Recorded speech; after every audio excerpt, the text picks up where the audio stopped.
जिस दिन इंसान अकेले रहना सीख जाता है, उसी दिन उसकी जिंदगी बदलनी शुरू हो जाती है। लेकिन यह बात दुनिया बहुत देर से समझती है, क्योंकि बचपन से हमें सिखाया जाता है कि हमेशा लोगों के साथ रहो, हमेशा किसी का सहारा ढूंढो, हमेशा भीड़ में रहो। और धीरे धीरे इंसान इतना कमजोर हो जाता है कि वह खुद के साथ कुछ समय भी नहीं बिता पाता। जैसे ही वह अकेला होता है, उसका मन बेचैन होने लगता है। वह तुरंत मोबाइल उठा लेता है, किसी को कॉल कर देता है, सोशल मीडिया खोल देता है, कुछ भी, बस खुद से मिलने से बचना चाहता है। और सच कहूं, यही आज के इंसान की सबसे बड़ी कमजोरी है, क्योंकि जिसने खुद के साथ रहना नहीं सीखा, वह कभी शांति नहीं पा सकता। परमहंस योगानंद जी कहते थे, अकेलापन वह दर्पण है जिसमें इंसान पहली बार अपनी आत्मा को देखता है। लेकिन लोग उस दर्पण से डरते हैं। क्यों? क्योंकि जब इंसान अकेला बैठता है, तब उसके सामने दुनिया नहीं होती, उसका अपना मन होता है। और मन के अंदर बहुत शोर होता है। पुरानी यादें, पुराने दर्द, टूटे रिश्ते, अधूरे सपने, डर, पछतावे, सब धीरे धीरे सामने आने लगते हैं। यही कारण है कि ज्यादातर लोग अकेले नहीं रह पाते। उन्हें खुद की सच्चाई से डर लगता है। लेकिन सुनो, जिस दिन इंसान अपने अकेलेपन से भागना बंद कर देता है, उसी दिन उसका असली परिवर्तन शुरू होता है। क्योंकि अकेलापन इंसान को तोड़ने नहीं आता, उसे जगाने आता है। जीवन में जब तक बहुत सारे लोग रहते हैं, इंसान खुद को भूल जाता है। वह दूसरों को खुश करने में लगा रहता है, दूसरों की उम्मीदों के हिसाब से जीता है, दूसरों की नज़रों में अच्छा बनने की कोशिश करता है। लेकिन जैसे ही जीवन उसे अकेला करता है, वह पहली बार खुद से मिलता है। और सच कहूं, यहीं से आत्मिक यात्रा शुरू होती है। तुमने गौर किया होगा, जैसे जैसे इंसान भीतर से गहरा होने लगता है, वैसे वैसे उसका मन भीड़ से हटने लगता है। पहले जो चीजें अच्छी लगती थीं, अब वही खाली लगने लगती हैं। पहले हर समय लोगों से बात करने का मन करता था, अब खामोशी अच्छी लगने लगती है। पहले अकेलापन डराता था, अब वही शांति देने लगता है। यह कोई साधारण बदलाव नहीं है, यह आत्मा के जागने का संकेत है। योगानंद जी कहते थे, जब इंसान भीतर से जागने लगता है, तो संसार का शोर उसे भारी लगने लगता है, क्योंकि उसकी आत्मा अब कुछ गहरा खोज रही होती है।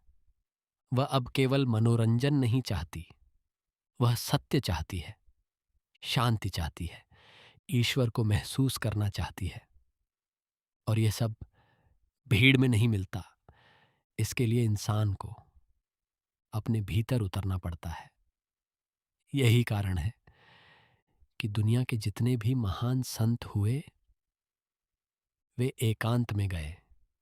भगवान बुद्ध ने महल छोड़ दिया, महावीर मौन में चले गए, ऋषि मुनि जंगलों में रहने लगे। क्यों?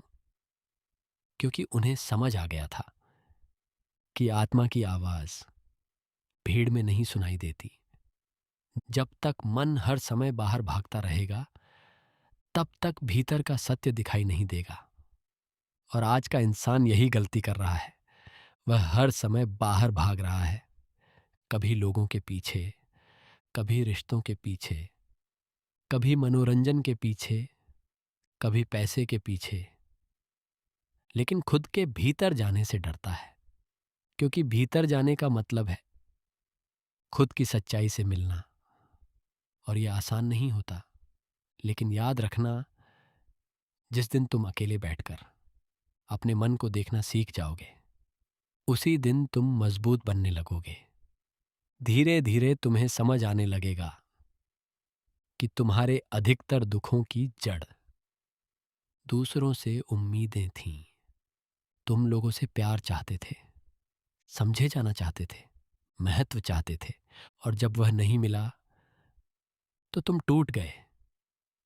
लेकिन अकेलापन धीरे धीरे इंसान को यह सिखाता है कि असली सहारा बाहर नहीं, भीतर है।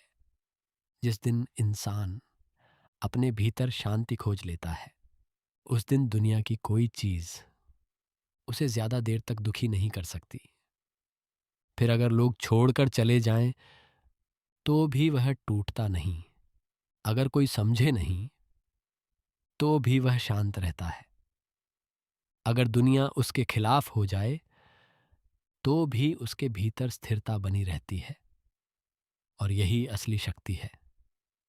आज लोग सोचते हैं शक्ति का मतलब पैसा है, भीड़ है, लोकप्रियता है, लेकिन असली शक्ति है अकेले रहकर भी शांत रह पाना।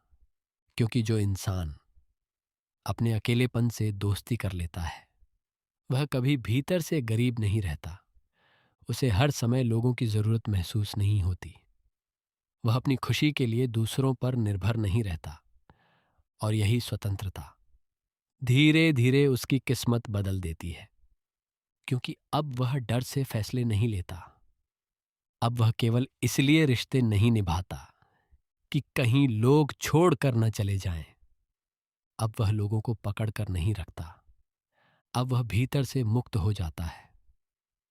और जिस इंसान का मन मुक्त हो जाए, उसकी जिंदगी बदलना तय है। धीरे धीरे उसके चेहरे पर शांति आने लगती है, उसकी आंखों में गहराई आने लगती है, उसके शब्दों में वजन आने लगता है। क्योंकि अब वह दुनिया से नहीं, अपने भीतर से जुड़ चुका होता है। याद रखना, शेर अकेला चलता है, सूरज अकेला चमकता है, चांद अकेला रात को रोशन करता है, हिमालय अकेला खड़ा रहता है, प्रकृति का हर महान तत्व अकेला है। तो अगर जीवन तुम्हें अकेला कर रहा है तो डरना मत। हो सकता है ईश्वर तुम्हें भी भीतर से महान बना रहे हों। हो सकता है ये समय तुम्हें तोड़ने नहीं, तुम्हें तुम्हारी असली शक्ति दिखाने आया हो। और शायद कुछ साल बाद तुम पीछे मुड़कर देखो और मुस्कुराकर कहो, धन्यवाद प्रभु, अगर आपने मुझे अकेलापन न दिया होता तो मैं कभी खुद को नहीं खोज पाता। और सच यही है, जिस दिन इंसान अकेले रहना सीख जाता है, उसी दिन उसकी किस्मत बदलनी शुरू हो जाती है। AUM शांति।